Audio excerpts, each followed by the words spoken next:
여러분 안녕하십니까? 원투펀치 TMF 투머치 풋볼 김현민 기자님의 시간이 돌아왔고 저희는 오늘 월요일 밤에 지금 녹화를 하고 있는데요. 네. 자, 월요일 밤이니까 그냥 단도직입적으로 처음부터 들어가겠습니다. 유로 2024 저 프리딕터가 저게 저런 거죠. 그러니까 자기가 예상하는 팀 이렇게 사이사이에 하나씩 넣어가지고 이제 사다리 만들어보고 뭐 그런 거 아닙니까? 저게? 그렇죠. 예. 네, 저기서 지금 8강에 두 자리가 완성이 됐습니다. 스페인 대 독일 그리고 잉글랜드 대 스위스 두 자리가 완성된 8강 대진표를 갖고서 오늘 이제 여러분들에게 이제 김현민 기자님이 또 들려주실 얘기는 아무래도 저 대진 중에서는 뭐 잉글랜드에게는 좀 별로 미안하지도 않아요, 사실. 네, 잉글랜드가 지금 그렇게 잘하고 있는 게 아니기 때문에. 그렇죠. 스페인과 독일의 대결은 이번 대회 지금까지의 모습만 봤을 때는 미리 보는 결승전이라는 또 상투적인 어구가 어느 정도 또 어울릴 수도 있는 지금까지 최고의 경기력을 보여주고 있어서 사실은 저 두 팀이 요 단계에서 맞붙게 되는 거를 지금 실망하시는 팬분들도 계세요. 그러니까 네. 더 높은 자리에서 만나야 될 두 팀이 너무 좀 일찍 만난다. 그래서 팬들이 좀 아쉬워하는 그런 분위기도 있는데 어찌됐건 김현민 기자님과 더불어서 오늘은 네. 지금까지 독일과 스페인이 걸어온 길 그리고 독일과 스페인이 만났을 때 어떠한 경기가 될 것인가에 관해서 이야기를 들어보는 시간을 갖도록 하겠습니다. 사실 이번 그 유로에서 좀 상위권 팀들의 경기력이 그렇게 좋지 못한 모습들이 있잖아요. 그런 가운데 스페인과 독일만 그래도 가장 플레이를 강팀답게 유려하게 하고 있는 거죠. 세밀하게 패스 주고받고 이런 것들이 되고 있다라고 할 수 있겠는데요. 네. 그런데 이제 나중에 제가 딱 한마디 정도 여쭤볼 건데 네. 정말 경기력이 화려하고 뛰어났던 팀들이 뭐 월드컵이나 뭐 유로나 코파 아메리카도 마찬가지고 아시안컵도 마찬가지고 다 그렇지만 메이저 대회에서 정말 그 대회를 수놓았던 화려했던 팀이 꼭 우승하는 건 아니거든요. 그건 그렇죠. 김현민 기자님의 그런데 그냥 생각은 저 스페인과 독일 두 팀 중에 우승팀이 나올 것 같다. 기다 아니다. 아, 이거는 쉽지 않죠.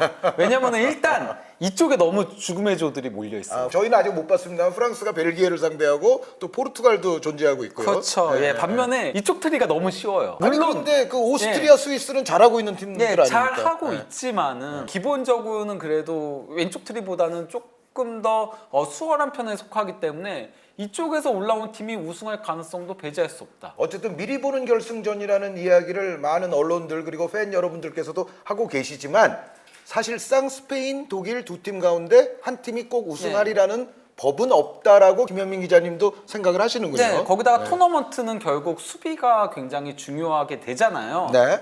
한 골 승부가 많이 펼쳐지기 때문에 그렇기 때문에 잉글랜드는 저는 아직까지 경기 내용들을 놓고 보면은 너무 컨셉이 안 잡혀 있어서 무질서해서 거기다가 이제 간격도 너무 벌어지는 문제가 있어서 잉글랜드가 만약에 정신을 차린다면은 그러면 뭐 선수 개개인의 능력은 워낙 좋으니까 올라올 수 있겠지만 현재까지는 잉글랜드는 조금 우승하기는 힘들어 보이는 경기력인데 반해 프랑스는 저는 충분히 가능하다고 생각을 하거든요. 잠재력을 충분히 갖고 있죠. 그리고 적어도 잉글랜드보다는 그래도 만들어가는 패턴들 같은 것도 있기 때문에 그리고 수비도 더 단단하고 물론 우파메카노가 대형 실수를 범하면은 여기도 그거는 리스크가 되긴 하지만요. 그래도 프랑스는 경기력적인 부분이 프랑스라는 이름값에 맞지 않는 것일 뿐이지 현재까지 그래도 안정적인 모습이긴 해요. 그리고 또 프랑스가 딸깍 기질이 강한 팀이라서 그렇죠. 예. 어쨌든 음바페, 그리스만만 어느 정도 정상 가동이 되면은 강력한 팀인 거는 틀림이 없고요. 저는 그 프랑스가 조별리그보다도 벨기에전을 더 쉽게 풀어나갈 가능성이 높아 보이지 않나 상성상 그런 생각도 조금은 들긴 하거든요. 네, 지금 김현민 기자님 월요일 밤에 발언하셨다는 거를 제가 다시 한번 말씀을 드리고요. 저희가 녹화하고 이제 몇 시간 후면은 또 프랑스와 벨기에 승자가 가려지기 때문에 바로 틀릴 수 있습니다. 그렇습니다. 바로 이제 추가알못으로 또 등극하실 수 있는데요. 그러면은 독일이 이번 대회 지나온 길을 김현민 기자님과 더불어서 특히 16강전 위주로 좀 살펴보겠습니다. 예, 뭐 독일 같은 경우는 이제 그 덴마크하고의 16강전에서 4-2-3-1 포메이션 가동을 했는데요. 달라진 부분이 있다면은 일단 그 요나단타가 징계로 빠지면서 슐로터백이 이제 선발 출전을 했고요. 또 이제 왼쪽 풀백에 그동안은 미텔 슈테트가 나왔는데 이 경기에는 다비드 라움이 나왔었죠. 왜냐면 라움 같은 경우는 조별리그 최종전에서 도움을 기록을 했었거든요. 네. 그런데 이제 가장 큰 변화라면은 비르츠 대신에 사네가 이제 오른쪽 윙으로 나왔던 거였거든요. 예. 저는 근데 이제 그 사네가 오른쪽 윙으로 나온 거를 저희가 이제 유추를 해봐야 되는 거잖아요. 감독이 그러면 왜 이런 선택을 했을까? 비르츠가 못한 것도 아니었잖아요. 조별리그에서. 이걸 생각을 했을 때 덴마크는 기본적으로 이제 3-4-2-1 포메이션을 쓰고요. 멜레가 굉장히 공격적인 윙백이잖아요. 네. 그래서 이제 왼쪽 위주로 공격을 많이 하거든요. 그러다 보니 이제 그 사네가 독일 대표팀에선 유일하게 직선적인 그리고 측면을 파고드는 유형의 윙어거든요. 그래서 사네를 그쪽 측면을 공략하기 위해서 넣었다라고 봤습니다. 그러니까 중앙 공격은 무시알라 선수, 균도한 선수가 있으니까 뭐 어느 정도 되고 비르치 선수는 전형적인 윙어라기보다는 역시 또 중앙과 측면을 이제 오르락 내리락하는 그런 어떤 동선을 취할 가능성이 높기 때문에 한쪽은 조화상 사네 같은 선수가 있는 것이 더 낫겠다는 판단을 했을 공산이 크다. 그렇죠. 네. 덴마크가 왼쪽 측면이 올라오면 멜레가 올라오면은 그 뒷공간을 사네가 파헤칠 수도 있고 또 그렇게 됨으로 인해 이제 그 덴마크가 왼쪽 측면 공격을 마음껏 하지 못하게 만드는 그걸 제어하는 역할까지도 맡긴 거라고 보여지는데요. 이게 근데 결과적으로는 제대로 이제 돌아가지 못했다라고 생각을 합니다. 경기 시작하고 20분은 독일의 일방적인 공세였어요. 도리어 이번 대회에서 단 그냥 20분 구간만 놓고 보면은 이렇게 압도적으로 공격한 경기가 있을까 싶을 정도였거든요. 그리고 덴마크가 20분 동안 저렇게 두드려 맞기도 좀 사실 쉽지 않을 정도로 일방적으로 독일 공격이 진행이 됐어요. 사실 덴마크가 어느 정도는 압박을 해서 같이 부딪히려고 했었거든요. 근데 도리어 독일한테 계속 소유권을 뺏기면서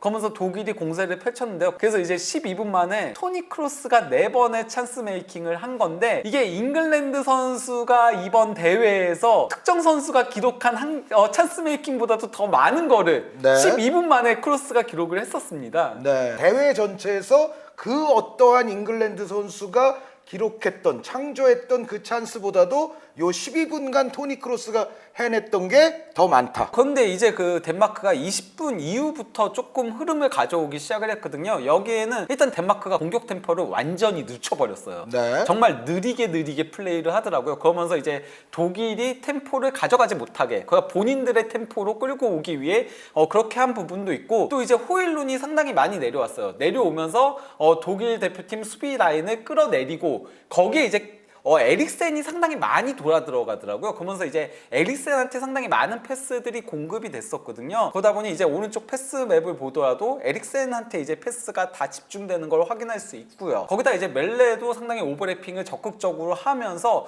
그러면서 이제 왼쪽 측면 위주로 공격이 전개가 됐었던 거였거든요. 그러다 보니 이제 덴마크가 왼쪽 측면 공격 비율이 무려 50.4%나 됐었습니다. 이거는 사네가 제 역할을 하지 못했다는 거를 또 방증하는 거기도 하죠. 사네 선수가 공격을 잘했으면 사실 덴마크가 저 정도로 저 측면에서 공격하기가 쉽지 않았을 텐데요. 네, 그렇죠. 그런데 낙뢰 사태가 났죠. 이 경기 정말 많은 일들이 있었거든요. 35분경에 이제 낙뢰가 상당히 심하게 치면서 그러면서 이제 안전상의 이유로 경기가 중단되는 일이 있었습니다. 사실 덴마크가 후반 초반에도 조금은 흐름을 가져왔었거든요. 괜찮았어요. 그런 가운데 덴마크가 먼저 49분경에 안데르센이 골을 넣었습니다. 하지만은 이게 VAR 결과 옵사이드. 저 보면은 진짜 발가락 빠져나온 정도거든요. 저는 반자동 시스템 본 이래로 이게 가장 아슬아슬한 최소 차이. 이렇게 잡아낸 거 처음 봐요. 이 경우는 진짜 그 발 앞부분. 이거는 조금 너무 기계가 정밀했던 게 아닌가 싶은 생각까지 들 정도였고요. 그리고 곧바로 이어진 독일의 공격 찬스에서 라움이 크로스 올린 거를 바로 이제 골이 풀 넣었다가 취소됐던 안데르센이 팔을 뻗은 상태에서 손에 맞으면서 동화를 쓸 뻔했던 선수가 도리어 비극동화가 되어버리고 말았죠. 게다가 또 성이 안데르센이에요. 그러니까요. 예. 그리고 이제 여기 밑에 최신 기술이 보이는 거죠. 이 맞으면은 이 튀는 충격도를 감지할 수 그렇죠. 있는 저 기술까지 더해져서 이제는 그 반자동 옵사이드에다가 그래서 사실은 이런 장면들은 이제는 뭐 이론의 여지가 없고 다만 이제 핸드볼에 대한 최종 어떤 판단 자체는 그래도 또 심판진이 해야 되는 거 아니겠어요? 그렇죠. 그거는 물론 남아있지만 닿았느냐 안 닿았느냐의 판단은 이제는 저렇게 기계가 또 해줄 수가 있습니다. 예. 그리고 이렇게 얻어낸 페널티킥을 하베르츠가 차분하게 마무리 지으면서 하베르츠는 정지된 상태에서 슈팅을 가져가야 네. 되는 게 아닌가 싶은 생각이 듭니다. 페널티 성공률은 뭐 대단히 훌륭한 선수입니다. 그러니까요, 프로 데뷔 이래로 페널티킥을 실축한 게 한 번밖에 없다죠. 이런 가운데 그 덴마크의 힐만 감독이 경기 끝나고 이제 기자회견에서 뭐 독일의 승리를 축하해야만 하지만은 이 경기가 두 번의 VAR 판정에 의해 결정됐다는 게 아쉽다라고 얘기를 했습니다. 그러면서 무엇보다도 나는 이 핸드볼 반칙이 좀 말이 안 된다라고 생각을 한다. 근데 저는 이제 저 힐만 감독의 아쉬움은 저희가 사실 다 이루 이해하기는 어렵죠. 정말 네, 이 중요한 그렇죠. 대회에서 여기서 이제 탈락하는데 결정적인 장면이 됐으니까. 그런데 다만 이제 좀 냉정하게 봤을 때는 그 옵사이드에 대한 아쉬움은 뭐 또 좀 더 이해가 가요. 예, 저도요. 워낙에 미세한 예, 차이였기 저도요. 때문에. 근데 핸드볼 상황은 그거는 제가 봤을 때는 어쩔 수 없었다. 저도 예, 예. 이미 이게 떨어져 있었기 때문에, 그리고 많이 올라와 있었고 이게 그리고 또 얼마나 자연스럽냐 부자연스럽냐도 보잖아요. 그렇기 때문에 물론 뭐 먼저 이렇게 손이 올라온 상태에서 온 거니까 의도한 건 아니라고 하더라도 이거는 핸드볼 반칙 불리는 게 맞다라고 봅니다. 네, 팔이 논리적으로 정당화될 수 있는 위치에 있었냐 없었냐의 문제고, 그렇죠. 정당화되기 어려운 위치에 있었을 때 볼이 맞을 경우에는 사실은 그 리스크와 책임은 사실은 수비 측이 지게 돼 있거든요. 예.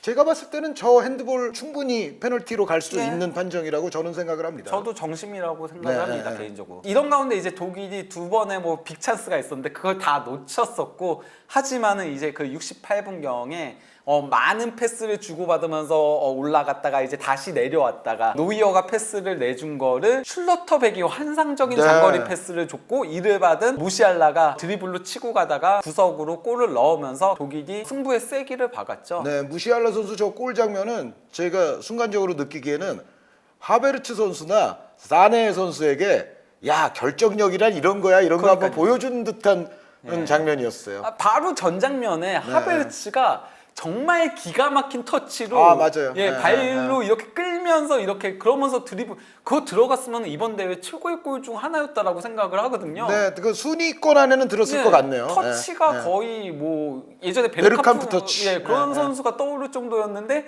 거기서 골키퍼와 1대1에서 놓쳤죠. 무시알라가 21세 4개월 3일의 나이에 유로 본선에서 세 번째 골을 넣었는데, 이게 그 유로 역사상 웨인 루니가 18세 7개월 28일에 3골 넣은 이래로 두 번째로 어린 나이에 3골 기록자가 된 겁니다. 근데 이제 루니 선수 여기서 기습 칭찬 한 줄 하면 나이 차이가 꽤 나네요. 그렇죠. 네, 21세가 넘은 선수, 여기는 18세가 넘은 선수니까. 루니가 괜히 천재 소리 들었던 게 아닌 거죠. 저게 이제 유로 2004 때 얘기죠. 그렇죠, 네, 예. 그리스가 동화를 썼던. 예. 경기 자체는 독일이 뭐 승리할 만한 경기였습니다. 슈팅 숫자는 4개밖에 차이가 나지 않지만은 조금 더 이제 독일이 위협적인 슈팅들을 많이 가져갔었거든요. 네. 그러다 보니까 유효 슈팅도 9대 2였고 기대 득점도 독일이 2.63골, 그리고 덴마크가 1.05골. 거기다가 독일의 슈팅 질들이 나쁘진 않았었거든요. 네. 그가 슈마이켈 골키퍼가 이 경기에서 7번의 선방을 했는데 맞아요. 특히 이제 그 기대 선방이 2골이 넘더라고요. 네. 예, 거기가 독일은 한 4-5골을 넣을 수 있었던 경기였거든요. 네, 카스퍼 슈마이켈 골키퍼는 물론 이제 무시알라 선수 골 장면에 나오지 않고 뒷걸음질 쳤냐 뭐 이런 얘기가 있긴 하지만, 그럼에도 불구하고 카스퍼 슈마이켈 골키퍼는 이 경기를 아주 훌륭하게 펼쳤다고 해야 될 것 같습니다. 네, 그리고 이 경기 MOM은 공식 MOM은 이제 리디거가 차지를 했는데요. 일단 볼 경합 승률 100%를 기록을 했고요. 태클 성공률도 100%였고요. 그리고 이제 슈팅 차단 4회. 그래서 최다였고요. 롱볼도 괜찮았어요? 그렇죠. 예, 예. 예. 그리고 클리어링도 4회를 기록을 했고, 가로채기 2회, 그리고 스루 패스 2회로 최다였고요. 드리블 돌파도 허용하지 않고, 무엇보다도 사실 리디거가 이번 대회에서 조금 파울이 있었거든요. 그래서 네. 카드도 있었는데 이 경기는 파울도 단 하나도 기록하지 않았습니다. 네, 아주 벽과 같은 사나이 리디거 선수가 MOM이 됐습니다. 예. 근데 저는 개인적으로는 슐로터백의 활약이 조금 더 눈에 띄었다라고 생각을 해요. 인상적이었죠. 예, 네. 물론 슐로터백이 한 번 큰 미스를 네, 박스 안에서 네, 드리블하려다가 네. 뺏기면서 호일론한테 득점 기회를 준 장면이 하나 있긴 했지만은, 전반적으로는 슐로터백이 더 결정적인 수비들도 해주고 빌드업 과정에서도 조금 더 빛을 발했다라고 생각을 하거든요. 이 경기에서 일단 무시알라의 골을 도움을 주기도 했고, 그게 빅찬스 메이킹이기도 했고요. 또 이제 슈팅도 2회 헤더 계속 따내더라고요. 슐로터백이. 거기서 골 무산된 그 헤더도 있었고요. 공격 진영 후의 패스도 무려 10회나 됐고요. 클리어링도 5회, 그리고 볼 리커버리도 5회, 공중볼도 5회 경합해가지고 4회를 성공을 시켰습니다. 네, 지금 정도 폼이면 어차피 이건 이제는 하고 넘어가야 될 얘기이기 때문에 자, 독일 전문가에게 묻습니다. 타가 낫습니까? 슐루터백이 낫습니까? 저는 슐로터백이 더 낫다라고 생각을 해요. 네. 일단 오른발 왼발 이런 이점도 있고요. 네. 그러나 슐로터백이 있을 때에 조금 더 빌드업이 더 원활하게 이루어지는 부분들도 있거든요. 그리고 타랑 리디거는 조금은 비슷한 부분들이 있어서 그렇죠. 예, 저는 슐로터백이 더 낫지 않나 싶긴 한데 일단 나겔스만 감독은 다시 타를 쓸 거라고 얘기하긴 했어요. 그러니까 그동안 리디거랑 타가 계속 발을 맞춰왔기 때문에 맞아요. 평가전 때부터 계속 그랬으니까. 네, 그래서 그렇게 갈 것이다라고 얘기를 하긴 했는데 모르죠. 뭐 이게 또 예를 들면 연막일 수도 있는 거니까요. 예, 그 정도로 어쨌든 슐루터백 선수 잘했고요. 예. 크로스 선수는 뭐 꾸준히 계속 잘하고 있죠. 그렇죠. 예. 토니 크로스는 전 현재까지 이번 대회 독일에서의 MVP라고 생각을 합니다. 가장 기복도 없고. 예, 예. 그렇죠. 그러면서 뭐 이 경기에서도 패스 99회 시도에서 92회 성공시키면서 최다를 기록을 했고요. 기대 위협도 가장 높고요. 전진 패스도 가장 당연히 높고요. 볼을 끌고 올라가는 능력이라던가 전진에서 패스를 받는 거라던가 전반적으로 다 좋은 모습들을 보여주고 있는 거죠. 네, 패스를 통한 전진, 캐리를 통한 전진, 그리고 저 리시브는 그 사전에 이른바 그 좋은 포지셔닝이 있어야 됩니다. 그렇죠. 네, 예. 오프 더 볼 이후에 또 받는 어떤 그런 것을 통한 전진도 크로스 선수가 굉장히 좋았다. 네. 비르츠를 또 빼놓을 수 없다라고 생각을 합니다. 그 비르츠가 교체 투입돼가지고 딱 9분을 뛰었거든요. 예. 근데 그 9분만으로도 볼터치 11회 그리고 패스 5회 시도해가지고 100% 성공률 그리고 또 이제 찬스 메이킹이 2위예요. 예. 패스 2개 중에 그 중에 하나는 빅 찬스였고요. 하지만은 레버쿠젠 선배인 하베르츠가 놓쳤죠. 네. 예, 그리고 드리블도 2회 시도해서 전부 다 성공시켰고 그라운드 볼 경합도 3회 해가지고 2회 성공시켰습니다. 스페인전에서는 설마 사네 나오진 않겠죠?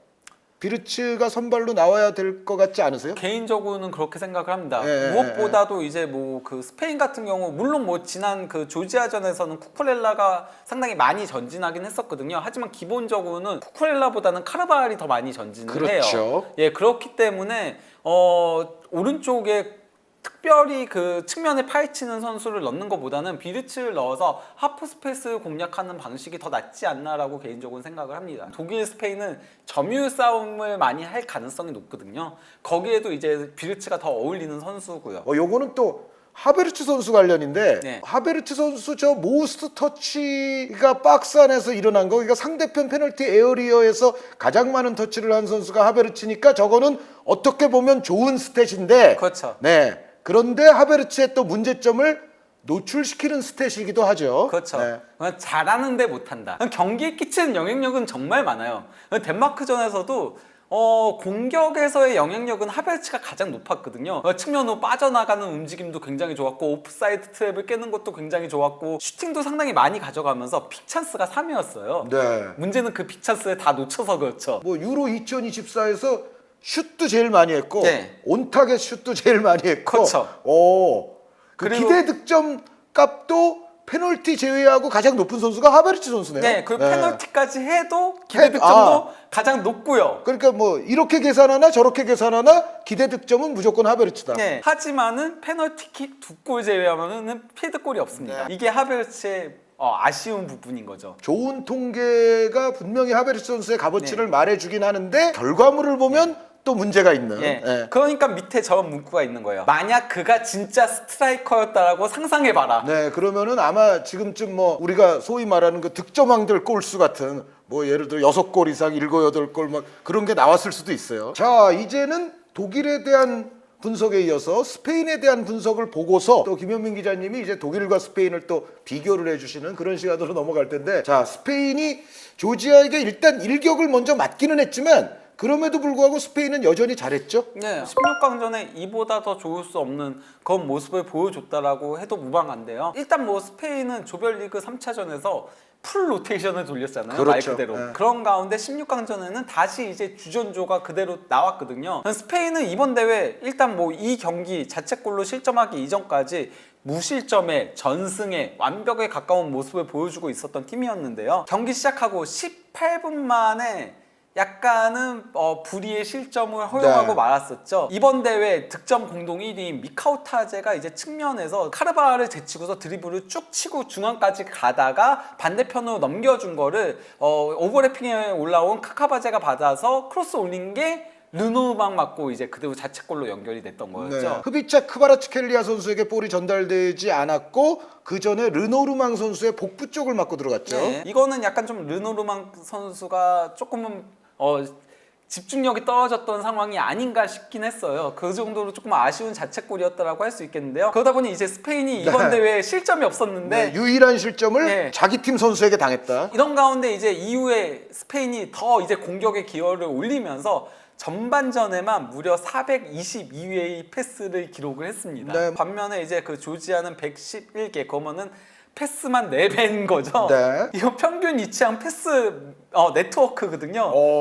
다 올라갔어요. 네, 하프라인 위로. 우나이 시몬 한 명을 제외하고는 모두 상대 진영에 있었다. 네. 네. 그리고 우나이 시몬이 패스 줄 1도 없었다. 아, 골킥할 상황이 없었다. 그렇죠. 사실상. 예, 네. 그냥 스페인이 볼을 쥐고 계속 조지아 진영에서 플레이를 했다라고 할 수 있는 거죠. 이번 대회 뭐 좀 압도한 경기를 보여준 팀들도 있고 뭐 독일도 뭐 그런 경기들이 있지만 거의 가장 완벽하게 상대 진영에서 경기한 경기가 바로 요거 아닌가? 예, 이런 가운데 스페인이 이전까지 조금 마무리가 안 좋긴 했었거든요. 하지만은 요즘 중요 순간마다 골을 넣는 맨시티에서 로드리가 있습니다. 네, 큰일은 로드리가 한다. 예, 네. 로드리가 일단 니코한테 패스를 연결해줬고 여기서 이제 니코가 다시 컷백으로 리턴 패스 준 거를 로드리가 그대로 왼발 슈팅으로 골을 넣은 거였습니다. 네, 또 저런 거 할 때 보면은 뭐 오른발 왼발도 잘 안 가려요. 네. 로드리 선수. 이런 가운데 이제 그 전반전이 1대1로 마무리가 됐는데요. 스페인은 전반에만 무려 17회의 슈팅을 가져갔는데 이게 그 유로 토너먼트 역사상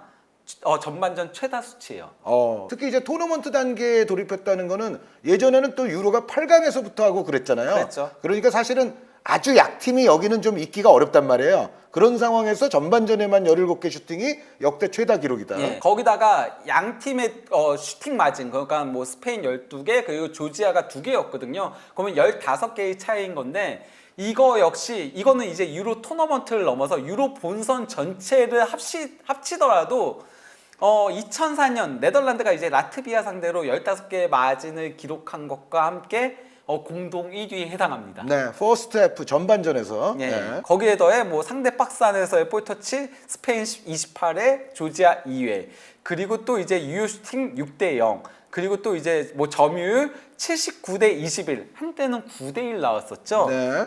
그리고 또 이제 코너킥도 9대 1. 그리고 또 이제 파울 획득도 6대 1. 이 정도로 상당히 큰 격차를 보였다라고 할 수 있겠죠. 네, 그런데 그럼에도 불구하고 제가 만약에 이 경기 해설을 했으면 그 0.05 기대 득점에서 지금 1대 1이잖아요, 스코어가. 그러면은 사실은 조지아가 기분 좋게 끝낸 전반전이다. 뭐 스페인이 압도한 건 사실이지만 네. 요런 또 멘트를 했을 거는 같거든요. 뭐 그렇긴 네, 한데 네. 이제 유효 슈팅 없이 골을 넣은 거죠. 네. 자책골로. 뭐 그런 경우들이 있잖아요. 예, 네. 이런 가운데 그 스페인이 후반 초반에 이제 그 역전골을 넣는데 성공을 했는데요. 그 51분경에 일단 그 야말이 프리킥을 강력하게 가져간 거를 네. 마마르다 시빌리 골키퍼가 선방을 했는데 이거 사실 이거 선방도 한 골을 막은 거나 마찬가지였거든요. 그렇습니다. 마마르다 시빌리 골키퍼는 그러니까 골키퍼가 팀 캐리하는 걸로 따지면 돈나룸마 선수와 더불어서 네. 이번 대회 정말 손가락에 꼽혀야 될 그 골키퍼 캐리력을 보여주는 네. 골키퍼죠. 참고로 그 마마르다시빌리 골키퍼가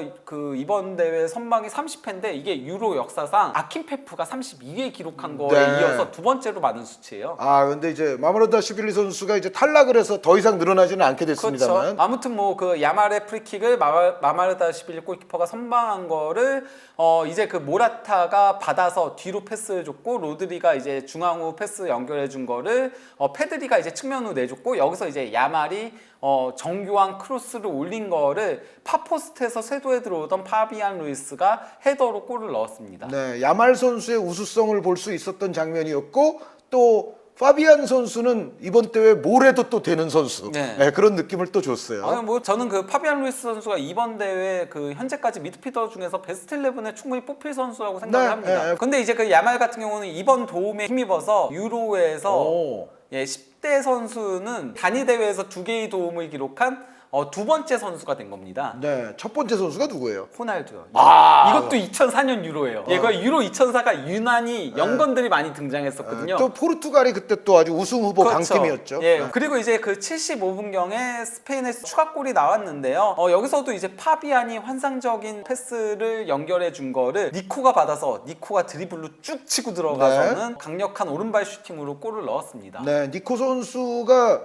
이번 대회에 또 굉장히 지금 주목을 많이 받고 있는 것 같은데 사실 라리가에서는 한두 시즌 전부터는 이 정도 선수로 올라서 있었거든요. 네. 그런데 생각보다는 바이아웃이 요즘 시세에 비하면 조금 낮은 편이어서 지금 아마 많은 팀들이 좀 눈독을 들이고 있지 않을까 싶기는 해요. 근데 니코 영입이 어렵다라는 얘기들이 많다고요. 왜냐면은 아틀레틱 빌바오가 네. 선수를 살 수가 없잖아요. 그래서 윌리엄스 맞아요. 형제한테 엄청난 연봉을 주고 있더라고요. 아. 실제 팀 내 2위랑 연봉이 2배 이상 차이가 나요. 근데 니코 윌리엄스의 연봉을 그 나이 때에 맞춰줄 수 있는 팀이 거의 없대요. 그래서 니코 윌리엄스를 다들 노려보고는 있는데 얘 영입하게 되면은 팀의 연봉 체계가 깨져서 그래서 조금 주저하고 있다는 얘기들이 있더라고요. 네, 그럼에도 불구하고 요즘은 지르는 팀이 나올 수도는 있는데 네. 그 이냐키 윌리엄스 선수도 사실은 뭐 요즘 니코 선수만큼은 아니지만 예전부터 상당히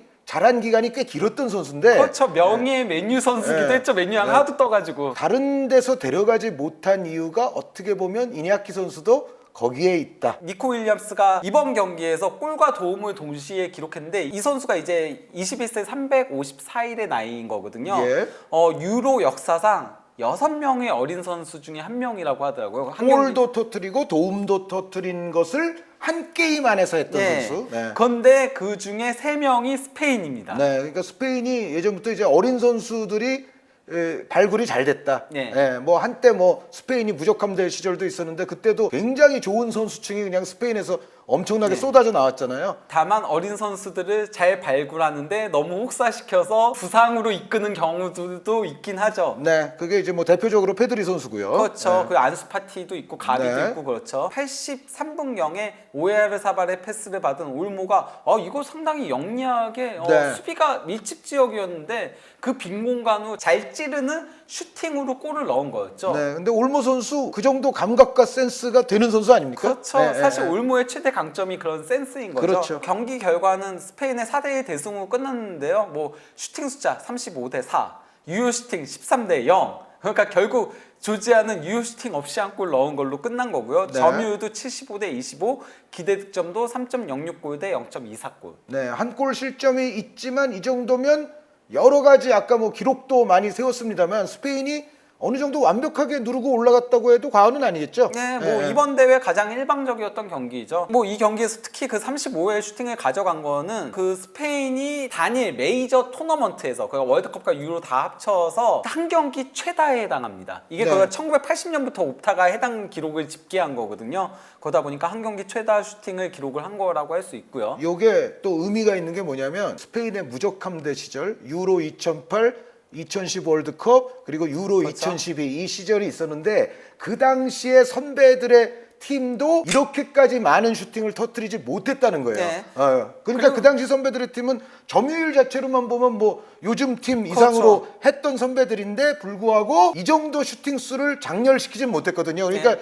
요즘 팀은 어떻게 보면 그때 팀의 특성을 어느 정도는 물려받으면서 좀 다른 성격을 그렇죠. 지니고 있다는 것이 요 기록으로부터도 드러납니다. 그게 뭐 공격진의 모라타, 니코, 야말 같이 이제 빠르게 침투에 들어가는 선수들과 또 이제 후방에서 찔러주는 파비안 루이스 같은 선수인 거죠. 네. 거기에 이제 로드리와 페드리는 기존 이제 성격을 가져가는 플레이들을 하고요. 그런데도 중거리 때리는데도 그렇죠. 아낌이 없고 예. 그리고 예전 선수들은 사실은 슈팅을 좀 아끼는 예. 스타일이 스페인에 분명히 있지 않습니까? 그런데 요즘은 웬만하면 잡으면 그냥 때리는 선수들이 많다는 거죠. 예, 스페인이 이 경기에서 13회의 유효 슈팅을 가져갔는데 이게 잉글랜드가 4경기에서 합산으로 기록한 것보다 더 많습니다. 네, 잉글랜드와 비교되는 기록들이 아까 많은 것 같아요. 그러니까 토니 크로스 선수도 그렇죠. 잉글랜드의 그 어떤 선수들보다 12분 동안 많이 했다. 이번 대회 잉글랜드가 전체 한 거보다 스페인이 많이 했다. 네. 아, 이게 그가 잉글랜드가 이번 대회 얼마나 부진한 건지 보여주는 지표들인 거죠. 그것도 그렇고요.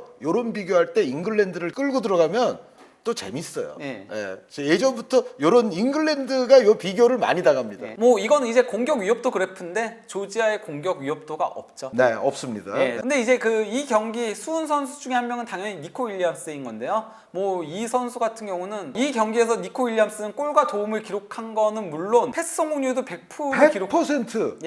이 세 가지를 동시에 기록한 거는 니코 윌리엄스가 처음입니다. 오, 4번의 찬스를 창조했고 3번 테이크온을 성공을 했고 그리고 조지아 박스에서 10번 터치를 가져갔고 그리고 46개 패스에서 46개를 성공시켰고 이 모든 거를 한 게임 안에서 지금 니코 선수가 다 한 거잖아요. 그렇죠. 지금. 대단합니다. 또 이제 야말 같은 경우도 뭐 이번 경기에서도 당연히 뛰어난 활약을 펼쳤는데요. 패스 66회 시도해가지고 54회 성공시켰고요. 또 이제 기대 위협 가장 높죠. 당연히 볼 캐리, 전진 캐리도 가장 높고요.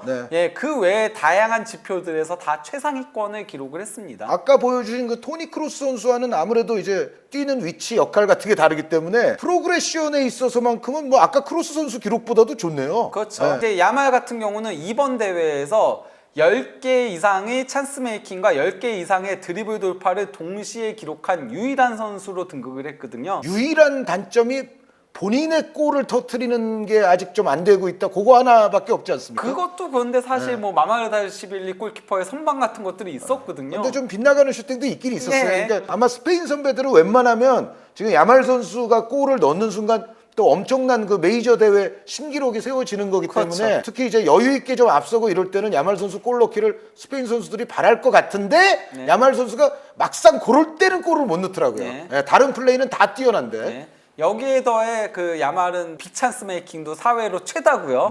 이번 대회. 그리고 도움도 2개를 기록을 하고 있는데요. 그러면서 공동 1위인 거죠. 드리블 돌파 11회는 이번 대회 공동 2위를 기록하고 있는 거고요.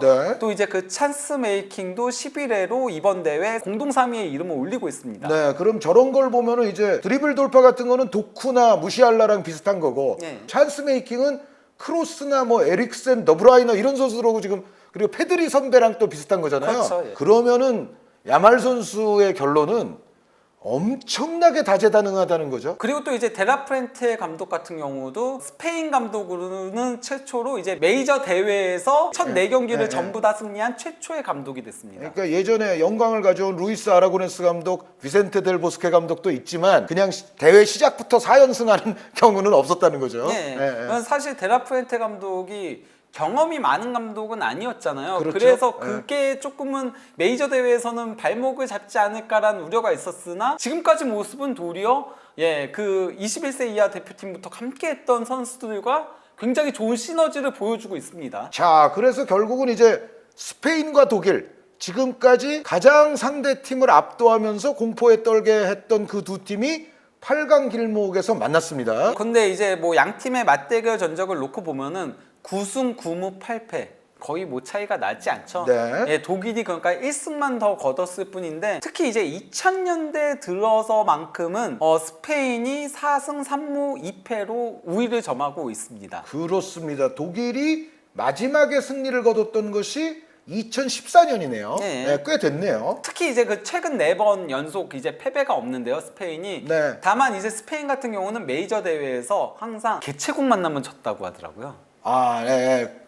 그런 거 같네요. 그래서 이게 징크스와 징크스의 대결 뭐 약간 좀 이런 식으로 얘기도 하더라고요. 그러면 이제 그 양 팀의 예상 라인업을 보도록 하겠는데요. 아무래도 이제 스페인은 변화가 거의 없을 걸로 보여요. 그렇습니다. 지금 괄호 안에 지금 모라타, 올모 하나 있기는 한데 근데 아마 모라타 선수가 나올 공산이 크고요. 전체적으로 보면 베스트 11의 평균 퍼포먼스가 가장 안정적으로 좋은 팀은 이번 대회 스페인이죠. 그렇기 때문에 뭐 변화가 없을 걸로 보이긴 하고요. 반면 이제 독일은 조금 선택할 수 있는 요소들이 있긴 한데요. 제가 봤을 때 수비 쪽이라던가 수비형 미드필더 여기까지 6자리는 누가 나와도 잘해서 행복한 고민에 조금 더 가깝다면요. 귄도안과 사네와 하벨츠는 부진하기 때문에 고민거리라고 생각을 해요. 그러니까 귄도안 선수도 대회 시작할 때에 비하면은 좀 좀 불안정해지는 것 같아요. 기동성이 떨어지는 문제가 아무래도 발생하면서 체력적으로 사실 독일은 하베르츠가 수비를 유인하면서 균도안이 그 빈 공간으로 들어가서 마무리 짓는 형태의 그 전술을 구사를 하고 있는 중인 거거든요. 근데 균도안이 이걸 따라가지 못하는 상황들이 나오면서 조금은 부진하다 보니까 차라리 그러면 뭐 비르츠를 중앙에 배치하고 그렇게 하는 게 더 낫지 않냐 이런 얘기들까지 나오고 있을 정도거든요. 저는 조금은 이게 선수들 누가 나오냐에 따라서 페어로 좀 많이 움직일 것 같긴 해요. 네. 예를 들어 가지고 필크루크가 나온다면은 그러면은 왼쪽 풀백으로는 라움이 더 어울린다라고 생각을 해요. 크로스 때문에 그렇죠? 그렇죠. 크로스 올려서 필크루크가 헤더로 마무리 짓는. 실제 그렇게 이제 스위스전에 동점골이 나왔었고요. 반면에 이제 미텔슈테트가 나온다면은 그러면 하베르츠가 톱에 서는 게 낫다라고 생각합니다. 미텔슈테트는 원래 윙스 출신이거든요. 이 선수가 그 한국에서 있었던 그 2017년 20세 이하 월드컵 때는 네. 독일 대표팀 에이스였어요. 20세 이하 팀. 네. 만약에 미텔슈테트가 풀백으로 나오면은 그러면은 윙에 피어리를 배치하면서 그럼 무시할라를 오른쪽 윙으로 돌리는 게 이것도 방안이 아닐까라고 생각을 합니다. 개인적으로는. 센터백이 타냐 슐로터백이냐에 따라서 소속팀에서의 이제 페어로 맞추는 게 낫지 않나. 네. 타가 나오면은 안드리가 수비형 네. 미드필더. 슐로터백이면 엠네잔. 예, 엠레잔도 이번 대회 교체 투입될 때마다 항상 좋은 모습 보여주고 있거든요. 그래서 이런 식으로 맞춰 나가는 게 좋지 않을까라고 생각을 하는데요. 저는 이번 경기의 가장 큰 관전 포인트는 무시알라와 야말의 대결에서 승패가 갈리지 않을까라는 생각이 들긴 해요. 둘이 이제 서로 마주보는 쪽에 위치를 하거든요. 네, 기본상으로는 그렇죠. 예, 네. 그런데 결국 독일도 기본적으로는 왼쪽 측면 위주로 공격이 조금은 전개가 되는 편이고요. 그렇죠. 스페인도 오른쪽 측면 위주로 공격이 조금은 전개가 되거든요. 또 카르바알이 있으니까요. 그러니까요. 네. 카르바알이 공격적으로 많이 올라오기 때문에 무시알라가 얼마나 카르바알을 괴롭히느냐, 또 이제 야말이 얼마나 라움이나 미텔슈테트를 괴롭히느냐가 결국 승부처로 작용하지 않을까라는 생각은 들긴 합니다. 그리고 만약에 두 팀 가운데 올라가는 팀이 우승까지 만약 할 수 있다면 저 무시알라 야말 대결이 거의 뭐 MVP에 가까운 대결 뭐이라고도 볼 수 있죠. 네, 저는 그렇게 보입니다. 자, 스페인과 독일의 대결 정말 세계의 축구 팬들 그리고